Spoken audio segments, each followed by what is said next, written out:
డబ్బు, అనారోగ్యం, ఉద్యోగం, వ్యాపారం, అప్పులతో బాధపడుతున్నారా? మీకోసమే launch your future programme.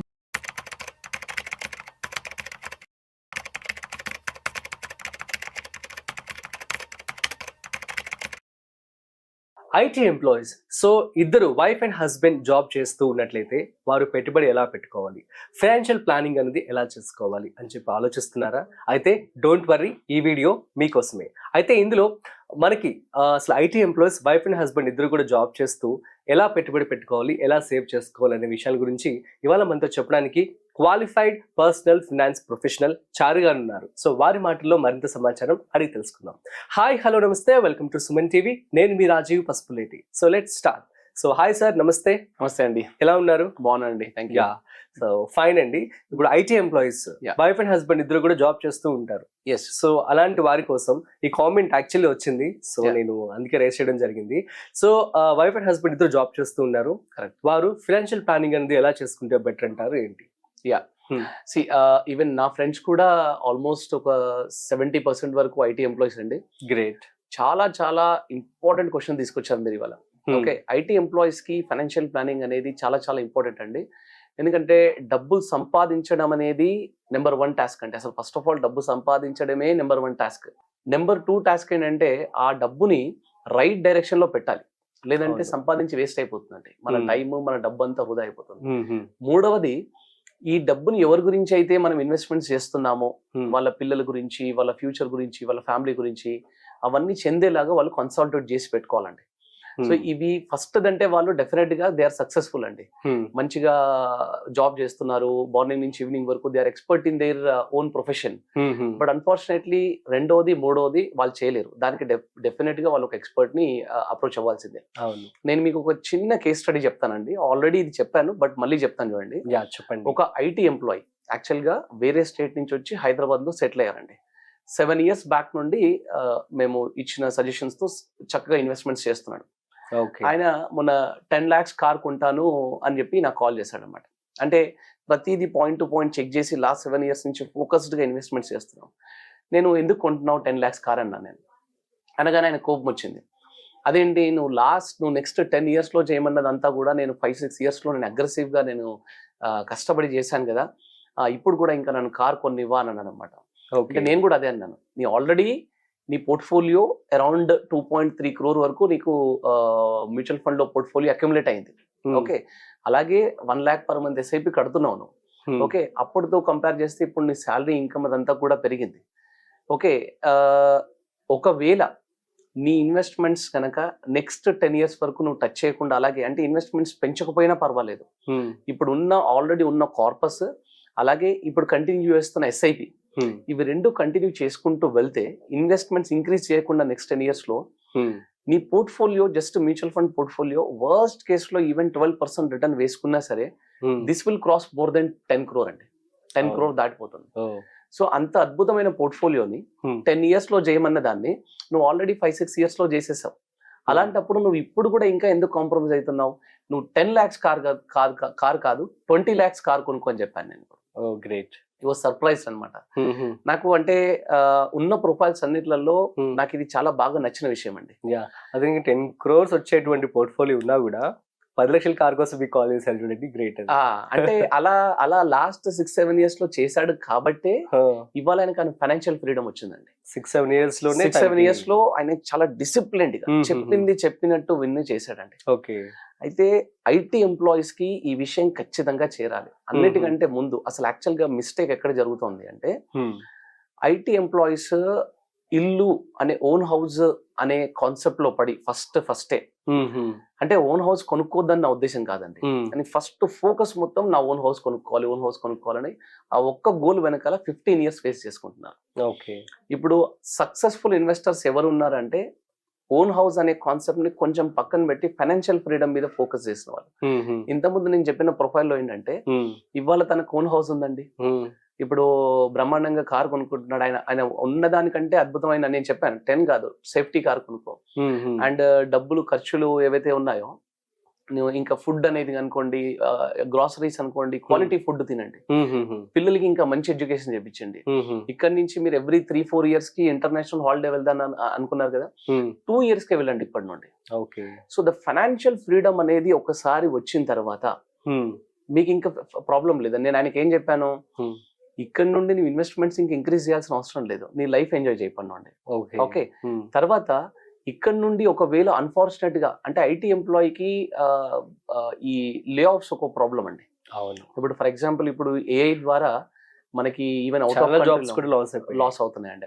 Out of కంట్రీలో వాళ్ళకి కూడా జాబ్స్ లాస్ అవుతున్నారు, ఇండియాలో ఉన్న వాళ్ళు కూడా జాబ్స్ లాస్ అవుతున్నారు. ఎప్పటికీ ఒక చిన్న భయం అయితే లోపల ఉంటది అనమాట వాళ్ళకి, ఎక్కడైనా రెసెషన్ వస్తుందా, ఎక్కడైనా రెసెషన్ వస్తుందా అని. అవును. సో ఇప్పుడు నేను చెప్పిన క్లయింట్కి ఏంటి, రెసెషన్ వచ్చింది అనుకోండి, మ్యూచువల్ ఫండ్ లో SWP ద్వారా ₹1 ఇన్వెస్ట్ చేయడం పక్కన పెట్టి 1,50,000 1,50,000 per month life long income తీసుకోవచ్చు ఆయన. This is called actual financial freedom అండి.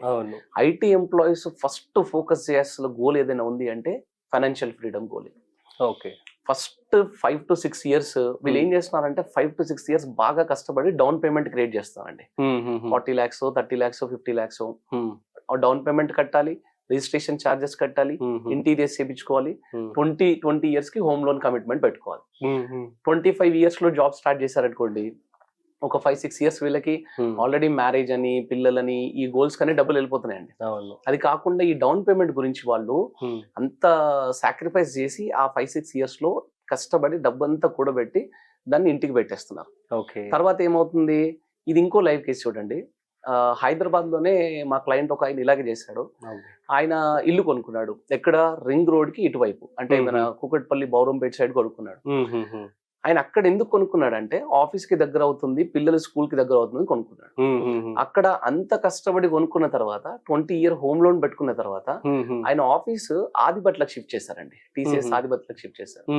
రింగ్ రోడ్ కి ఇటువైపు ఏమో ఇల్లు ఉంది, రింగ్ రోడ్ అటువైపు ఆఫీస్ ఉంది. ఆయన ఇల్లు చేంజ్ చేసుకుందామంటేనేమో కష్టపడి కొనుక్కున్న ఇల్లు, చాలా ఇష్టంగా ఇంటీరియర్ చేయించుకున్న ఇల్లు, పిల్లల స్కూల్ పక్కనే ఉంది. సో ఆయన ఏం చేస్తున్నాడు, డైలీ రింగ్ రోడ్ అంతా ఒక ప్రదక్షిణ చేస్తా ఉన్నాడు. సో ఈ ప్రాబ్లమ్స్ ఉంటాయి. ఐటీ ఎంప్లాయీస్ ఫస్ట్ ఇల్లు ప్లాన్ చేసుకోవద్దు అని చెప్పడానికి రీజన్ ఏంటంటే మనం ఎక్కడ సెటిల్ అవుతాము ఫ్యూచర్ లో అనేది ఒక క్లారిటీ లేదండి వాళ్ళకి. సో వాళ్ళు బెంగళూరులో ఉండొచ్చు, లేదా అవుట్ ఆఫ్ కంట్రీకి వెళ్ళి అక్కడ సెటిల్ అవ్వచ్చు, లేదా ఒక 5 years అక్కడ వర్క్ చేసి ఇక్కడికి రావచ్చు, లేదా కొన్నిసార్లు వాళ్ళకి ఈ సిటీ కల్చర్ అంతా కొంతమందికి నచ్చగా ఏం చేస్తున్నారంటే అవుట్ ఆఫ్ సిటీకి వెళ్ళి అక్కడ ఏదైనా ఫామ్ హౌస్ కట్టుకొని ఉందామని కొంతమంది, హోమ్ టౌన్ కి వెళ్ళి ఉందామని కొంతమంది, ఇలా రకరకాల కోరికలు ఒక 10-15 years లో చేంజ్ అవుతా ఉంటాయండి. అందుకే ఫస్ట్ 10 years వాళ్ళు ఓన్ హౌస్ అనేది వాళ్ళు దాన్ని, అంటే ఈ పాయింట్ ని నేను ఊరికే చెప్పట్లేదండి, ఒక దాదాపు ఒక 600-700 ఫ్యామిలీస్ ని నేను ఐటీ ఎంప్లాయీస్ ఫ్యామిలీస్ నేను దగ్గర నుంచి చూసి వాళ్ళు ప్లానింగ్ అంతా చేసి వాళ్ళకి ఇది సెట్ అవుతుంది అనే మాట నేను చెప్తున్నాను అనమాట. సో ఇవాళ నిజంగా చాలా ఇంట్రెస్టింగ్ టాపిక్ తీసుకొచ్చారనమాట. ప్రతి ఐటీ ఎంప్లాయీ ఖచ్చితంగా చూడాల్సిన వీడియో అనమాట ఇది. ఫైనాన్షియల్ ఫ్రీడమ్ గోల్ అనే ఒక గోల్ ని పెట్టుకొని కనీసం నేను నాకు జాబ్ లేకపోయినా, లేదా అన్ఫార్చునేట్లీ నాకు ఏదైనా రిస్క్ జరిగినా, ఫ్యామిలీకి మినిమం సైడ్ ఒక ₹1,00,000 నాకు ఇన్కమ్ వచ్చేలాగా ప్లాన్ చేసిన తర్వాత అప్పుడు నేను ఇల్లు కొనుక్కోవడానికి ప్లాన్ చేయడము, లేదంటే ఇంకా వేరే ఏదైనా లగ్జరీ థింగ్స్ కి ప్లాన్ చేయడమో చేయాలండి. దీనికి ఫస్ట్ 6 to 7 years అగ్రెసివ్ గా ఇన్వెస్ట్మెంట్ చేయడం అనేది చాలా చాలా ఇంపార్టెంట్ అండి. ఇప్పుడు నేను ఇంతకుముందు చెప్పిన కేసులో ఏమైందంటే ఆయనకి వేరే సైడ్ ఫోకస్డ్ చేయకుండా, ఎటు సైడ్ ఫోకస్ చేయకుండా చక్కగా ఫస్ట్ ఒక టర్మ్ ప్లాన్ ఇన్సూరెన్స్ తీసేసుకున్నాడు, ఒక హెల్త్ ఇన్సూరెన్స్ కంపెనీ కవరేజ్ ఉన్నప్పుడు కూడా ఒక హెల్త్ ఇన్సూరెన్స్ తీసుకున్నాడు, కొంచెం అమౌంట్ కార్పస్ ఎమర్జెన్సీ ఫండ్ కి పెట్టాడు. ఇంకా ఫోకస్డ్ గా మళ్ళీ అందులో కూడా రకరకాల స్టాక్స్ లో అవి కాదు, ఓన్లీ మ్యూచువల్ ఫండ్స్. అందులో కూడా ఫండమెంటల్ గా స్ట్రాంగ్ ప్రాసెస్ ఉన్న మ్యూచువల్ ఫండ్స్ మేము సెట్ చేసి పెట్టాము. 7 years కోవిడ్ వచ్చిన, 2018 ప్రాబ్లం వచ్చిన, మార్కెట్ పెరగట్లేదు తగ్గట్లేదు, ఇవేమీ ఆలోచించలేదు ఆయన. ఫోకస్డ్ గా ఇన్వెస్ట్ చేసుకుంటూ వెళ్ళాడండి. ఒక్క 6-7 years లో మాత్రం అగ్రెసివ్ గా ఇన్వెస్ట్ చేశాడు.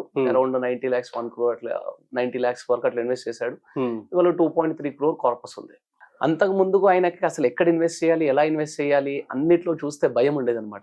అవుట్ ఆఫ్ స్టేట్ నుంచి వచ్చాను, స్టేట్ లో వచ్చాను, ఎవరు ఎట్లాంటి అడ్వైజ్ ఇస్తారు ఏంటి అనేది ఒక ఇది ఉండే. FDs లో డబ్బులు పెట్టుకున్నాడు, సేవింగ్స్ అకౌంట్ లో డబ్బులు పెట్టుకున్నాడు కానీ ఇన్వెస్ట్మెంట్ చేయలేదు. బట్ మేము చెప్పిన తర్వాత ఒక 1 year వరకు బాగా స్టడీ చేశాడు, చెక్ చేసుకున్నాడు, అదర్ థింగ్స్ అన్నిటిని కంపేర్ చేశాడు. Yes mutual fund is good అనుకున్నాడు, ఫోకస్ గా డిసిప్లిన్ గా ఇన్వెస్ట్ చేశాడు. Great, done. మ్యూచువల్ ఆయన ఫైనాన్షియల్ ఫ్రీడమ్ అనేది అయిపోయిందండి. ఇప్పుడు కావాలంటే ఇప్పుడు ఇల్లు కొనుక్కుంటున్నాడు, కారు కొనుక్కుంటున్నాడు, హాలిడే ట్రిప్స్కి వెళ్తున్నాడు. ఆయనకి ఫస్ట్ ఆఫ్ ఆల్ జాబ్ పోతుందని ప్రెషర్ లేదు. In fact today is earning very good amount అండి. గ్రేట్. అంటే ఈ ప్రెషర్ అంతా లేకపోయేసరికి is earning very good amount. Family is satisfied, kids are settled, insurance coverage is taken care. This is called the actual financial freedom అండి. Okay. ప్రతి IT employee first of all financial freedom goal మీద focus చేయండి. ఈ point ని మీరు పదే ప్రతి IT ఎంప్లాయీకి చెప్పండి. ఎందుకంటే కొంతమంది చూసానండి నేను, ఇల్లులు ఉంటున్నాయి, లగ్జరీ కార్స్ ఉంటున్నాయి, కానీ వెనక్కి తిరిగి చూస్తే వాళ్ళకి ఏం ఆస్తులు ఉండట్లేదు. అంటే ఇన్కమ్, రెగ్యులర్ ఇన్కమ్ వచ్చే ప్రాసెస్ ఉండట్లేదు. వాళ్ళకి జాబులు పోతే మాట ఆల్రెడీ అయిందండి. నేను చూసాను, పోయినప్పుడు మాత్రం చాలా ఇబ్బంది పడుతున్నారు. So financial freedom is the main goal where every IT employee should focus and first goal అండి. Okay, super sir, thank you so much. So guys, అర్థమైంది కదా. సో ఎవరైతే IT ఎంప్లాయీస్ ఉన్నారో ఫస్ట్ మీరందరూ కూడాను సో ఫినాన్షియల్ ఫ్రీడమ్ వైపు అడుగులు వేయండి. సో తెలివిగా సేవ్ చేసుకోండి. That's it. సో మరొక ఇంట్రెస్టింగ్ కాంటెంట్ తో మళ్ళీ కలుద్దాం. అంతవరకు చూస్తూనే ఉండండి సుమన్ టీవీ.